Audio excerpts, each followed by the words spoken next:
What's up, my orange slices, and welcome back to Pokemon Platinum. Last episode we made it here to what I believe is the Pokemon Mansion on Route 212, if I remember correctly. And in here, this is a completely optional area, but there's a few things that we can do. Number one, I think there should be this lady here who can challenge you, I believe, once per day. And if you beat all 5 of them in a row without a break, then you get something. You get a special gift. I think they're actually kind of high level, but I don't really remember. But I know that later on in the game, it's a lot easier to beat them than it is right now. But either way, let's go up against the first one here. We're going to do this, and then we're going to move on to, I guess, Canalave City. I've been holding it back for a while now, but I think it is finally time to do that. Or sorry, it's not once per day, but rather you can challenge all 5 of them once per day. So say if you lose today, then you can come back again tomorrow and challenge them again. So either way, back in Diamond and Pearl, I believe if they were even in it, because like I said, I really don't remember. I don't have the greatest memory of Diamond and Pearl, because it was like, I don't even know. This is like kind of a little life story, I guess I'll tell you. I stopped playing Pokemon a long time ago, and I came back to Pokemon with Diamond and Pearl, but by the time I did come back to it, it was like a month until Platinum was released. So in reality, I played Diamond and Pearl about, I don't know, a week, and I never actually beat it, but I played it about a week, and then Platinum came out, so it was like, you know, there really wasn't that big of a deal me playing Diamond and Pearl. I really enjoyed Platinum, though. That's why I love this game, and I'm still doing it now. But Diamond and Pearl, I really never really got to play it that much. Like, I remember when I was in 5th grade, I was super excited when Emerald came out. Wow, that was a long time ago. Emerald feels like it was just yesterday, but that was already like in 5th grade, and now I just graduated high school, so like, what, 6 years ago? 7 years ago? But 7 years ago, I kind of stopped playing Pokemon after Emerald for a little bit. It was only like 2 years, and then Diamond and Pearl came out. So for like 2 years I stopped playing, and then I came back with Platinum. I don't know, I didn't really, I guess, have that great of an experience with Diamond and Pearl, per se. So anyway, you may notice that there's just a bunch of maids here. This is really Mr. Backlot's Pokemon Mansion, and Mr. Backlot is this guy here. Hello, hello! Welcome to my opulent mansion. There's a lot for me to be proud of inside and outside of this home, but what makes me most proud is my trophy garden in the back. Why bother traveling afar when Pokemon are attracted by my garden? They hope to me in hopes of seeing the garden. You're welcome to join them. Alright. So you talk to this guy. I believe he will tell you a rare Pokemon that's going to be in the garden each day, but I don't know if that's only in the post-game. Either way, here's some swagger for you. Guess you got your swagger on. I think in the post-game that his butler guy will actually... What is this? What does it say? Oh, he doesn't want you to touch the statue. It's a very expensive looking book on Pokemon. Let's read it. Manaphy, an extremely rare Pokemon that has never been seen, let alone captured. There you go, now you just saw one. Whatever. Don't know why they say it hasn't been seen and then they have a picture of it, but I believe in the post-game this guy will actually tell you of a rare Pokemon that's going to be swarming in his trophy garden. But anyway, the trophy garden, like he said, is the most prized thing of this mansion. It is back here. So basically in here you can catch a couple of rare Pokemon. You can catch like Eevees, which is like one of the only places in the Pokemon world where you can catch Eevees. You can also catch Pichus, obviously, you just saw one there. I think some days you can even find like Dittos and stuff like that, but it's just a pretty cool place to catch. I think there's mostly baby Pokemon in here, but there's a couple of other things like you just saw Staravia there, but yeah, baby Pokemon. I mean, Roselia's not really a baby, that would be Budew, I guess, but still just small Pokemon, kind of petite things. That's a weird word. I don't like the word petite. It's weird. Anyway, let's go ahead and head out of here, and we're actually going to be going to Canalave City, which is the site of the next gym. I don't think we can do the gym just yet, and I'm sorry that I have a nasally nose. It's making my video sound all weird, but I think we're actually not that... Oh, actually, we're pretty far. I don't even know why I'm doing all this. Let's just fly there, and I'll meet you guys back over here in Jubilife. Let's go!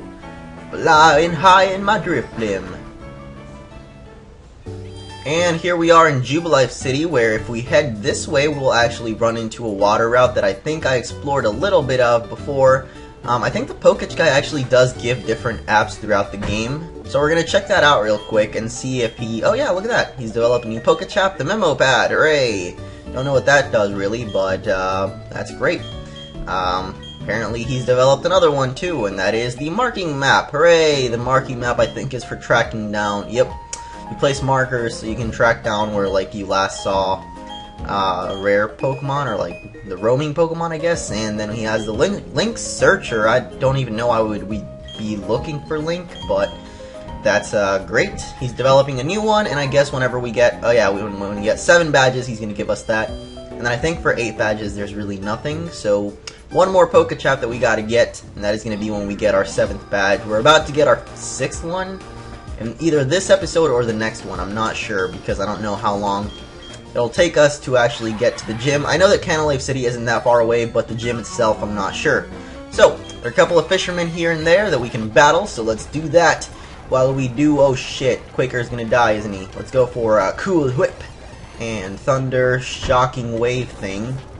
My door keeps closing and my door keeps closing and opening. It might be a little bit annoying, but can't do that much about it right now. Shockwave away! Oh no, it doesn't kill you, and neither will the Sandstorm, but boom, there you go, you're dead now. And Cool Whip becomes the #1 Pokemon on my team right now, at least level-wise, which is great. I'm looking at that berry in the background. It's actually a little bit annoying, because it looks a lot like a Venonat. I don't know if you guys have noticed that, but look at the purple and red berry back there, next to the honey tree. Looks a little bit like a Venonat. Now that I think about it, the one next to it actually looks a little bit like a Swoobat, but maybe that's just me going crazy here. Let's go for a, whoa. Dude, you can't, no, whoa, dude, Remoraid, man. You can't Aurora Beam me, that's not cool. Let's go for Wuju instead, who can actually take Aurora Beam like a man. Alright, that's great. Oh wow, Gyarados, you kidding me? Okay, I guess we can Psycho, never mind, I guess we can't Psycho Cut you. So, Cool Whip, you're pretty much my only bet against Gyaradoses right now, because everything else dies to them, I guess. I mean, you're the only one with an electric move, so that's cool. I was actually thinking, someone actually did comment about this as well. When Hippowdon evolves into Hippowdon, he can learn the Fang moves, like Thunder Fang, Ice Fang, Fire Fang. I don't think he can learn all of them, but if he can learn Fire Fang, would that really be worth it? Because, I mean, it would help out against his water type weakness, but in reality, would he be able to survive long enough to even get off a Thunder Fang? I mean, he is, like, one of the slowest Pokemon ever. He's a super fat hippo, so I don't know if he would actually be able to survive long enough to use the Thunder Fang. So I don't know if it's going to be all that worth it, to be honest, but whoa, look at that. Speaking of the devil, Quaker is actually evolving right now. I was just talking about it, and here we go. We got a nice old evolution from Hippopotas into something a little bit easier to say, and that is going to be Hippowdon. Yeah. So a lot of people actually wondered why I didn't get the female ones. Sorry, the female Hippowdons are actually black in color. I mean, not racism. Sorry. But they are black and gray, instead of like the brown skin, it's kind of grayish, and I guess the snout and stuff stay black, or is it the other way around? I'm not sure, but anyway, the point is, I don't know, I really don't like the way it looks. Like, I think the design, the color design for the male one looks a little bit cooler. People probably disagree with me, because I know a lot of people were saying, like, why didn't I get it female, but I don't know. I just personally like the other one better. Anyway, next up we got a Magnemite here, who I think we can Drain Punch away and get back a bunch of our HP, and there you go, Tony Stark, you're done for. So we got a couple of berries here. First of all, we have this little one, and then we have a Woobat and a Venonat berry, so let's grab those. You know, I honestly don't know why I even bother getting the berries. It's not like I ever use them. Oh wow, you can catch Floatzel in this route. That's something I didn't know. And that's something that I really don't care about that much. There's probably a hidden item somewhere around here, but I'm just too lazy to get it. And you can apparently also find Chatots in here, which is pretty rare Pokemon. It's a gimmick Pokemon, like it's something that they tried out with the microphone. I don't think it's that great, but anyway, there is an item right here that I didn't pick up apparently, and that is an X accuracy. We probably could have gotten this before. Yes, we could have, but I guess I suck. And now back over here, we're gonna head to the left, and we have a little bit of a gate here. How you doing, man? Hey, long time no see. Oh, you look puzzled. You're wondering who I am? I'm Professor Rowan's assistant, and apparently Don's dad? The professor asked that I upgrade your Pokedex, you see, so I'd chosen this spot on a hunch that you passed through. Orange, may I have your Pokedex, please? Ka-chunk, ka-chunk! I've upgraded it, and now it's upgraded it so that it can display male and female Pokemon. Hooray! I have no idea why they did this now and not from the beginning of the game, but that's cool because they delay us from the gym and probably not enough time to actually do it in today's episode, so I don't know, we're probably going to have to do the gym next episode then. Either way, somewhere far beyond the vast sea, there are other islands populated by Pokemon and trainers, blah blah blah blah blah. Do you do anything interesting, sir? Hello, here's something useful I found amongst a bunch of cargo, and apparently this guy steals things from cargoes, and that is TM48, which is skill swap. Great. Trade your Pokemon's abilities. That's interesting. See you later, people that I don't care about. And we have a Pokemon Mart. We have another house that's probably useless. Let's find out. Oh, apparently not. This guy is the move deleter, which obviously deletes moves off your Pokemon for the price of absolutely nothing. So that's cool.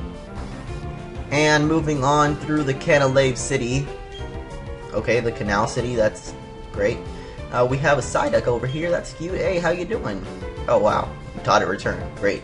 What is this house? I believe this house, yeah, this house plays an event, or rather like a Wi-Fi event, so you can't really do anything with it as of now.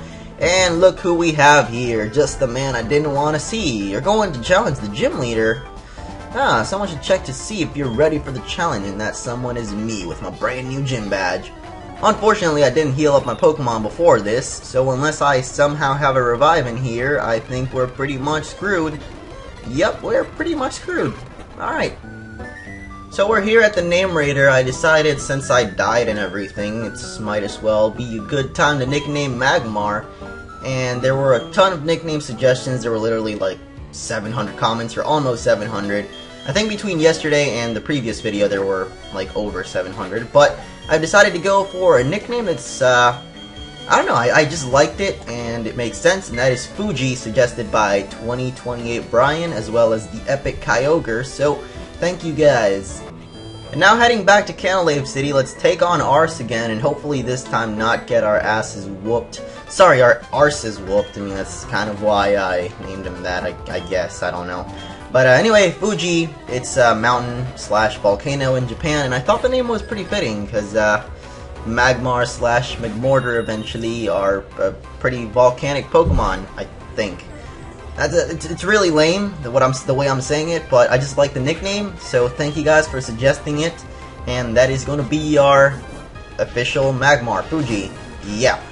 As for how I'm going to evolve him, I'm actually not certain yet, because this is an emulator, but, I mean, I don't really know. I'll figure out a way, don't worry. There's probably some sort of way for me to either actually trade with an emulator, like some way that I can like set up 2 emulators or something like that and like trade between them. I don't know if that's possible, but I'll figure out a way.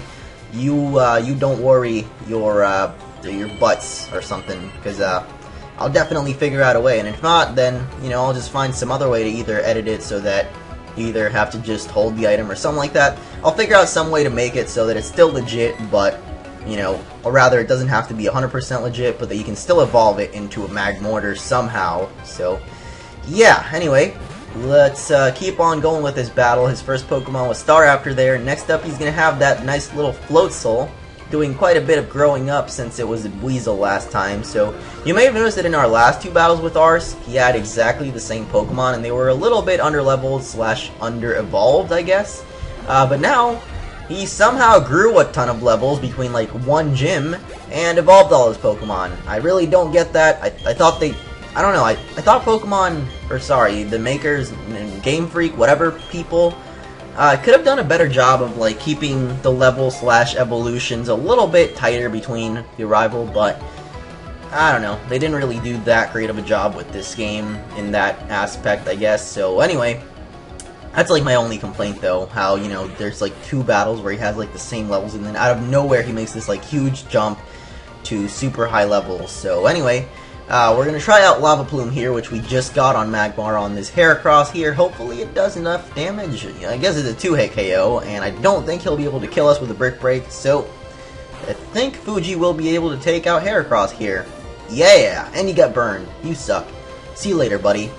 I think I'll actually just go for a Fire Punch because I don't want to risk Lava Plume like missing. I don't know exactly what the accuracy on it is. It might just be 100% and I'm being like butted about it. What am I saying? I'm being like OCD about it, or whatever. The point is, we took it out. Next up, we've got Rapidash, so let's see if we can actually go for Quaker here, who is actually now even lower level than Fuji.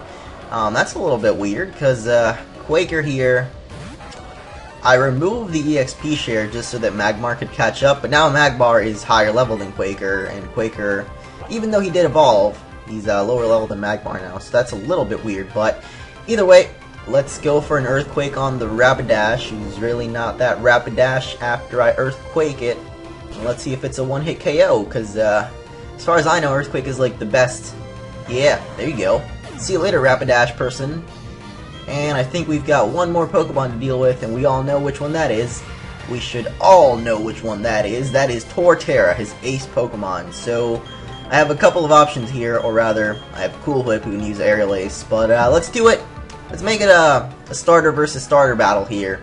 Torterra is grass and ground, and Pacific is water and steel, meaning that his grass type moves are actually going to be neutral effective against mine, and my water type moves are going to be neutral against him, so let's just see who can do the most damage. I'm going to go for a Surf, which, like I said, is neutral effective because it's super effective on ground, but not very effective on grass. You know the deal, basically. And he's going to go for Leech Seed, so that might help him out in the end, but I'm really not sure. Let's hope it's not that great. It'll basically deduct my HP a little bit each turn, but you probably knew that already, so let's go for a couple of more Surfs, and I think we can actually just beat out, like straight out just beat this Torterra. Even though we're low level, even though he's got Razor Leaf and Leech Seed, we can just straight up beat him. Let's find out. Never gonna give up, Ars, are ya? Well, I'm gonna just Surf you one more time, and you're done. You're fired. Get out. Get out, Torterra. Alright. And that is it for this rival battle. I'm not sure how long that took, and I'm not sure how long this episode will be, but I think it's a little bit longer than usual, either way. We're going to finish it off right here, after this guy's done saying what he wants. So, listen up. Let me tell you who's going to take on the Pokemon League and become the champion. You guessed it, it's going to be me. Anyway, you should go to Iron Island and toughen up some more. Yeah, train at Iron Island. That's what I did before going to the gym. I'm actually not doing that. We're going to take on the gym and then go to Iron Island. So thank you guys for watching, and see you all next time.